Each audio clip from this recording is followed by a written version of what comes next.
How to add money on the Wise app. If you'd like to add money on the Wise app, it is very simple to do so.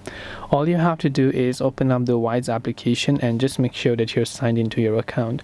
Once you're signed into your account, this is the type of interface that you will be able to see, where you simply have to select a certain account from which you're trying to basically add money, right? To which you're trying to add money. So once you select a certain balance account, here you can see the add button in the plus icon there. All you have to do is tap on the plus icon right there and select how much money you would like to add.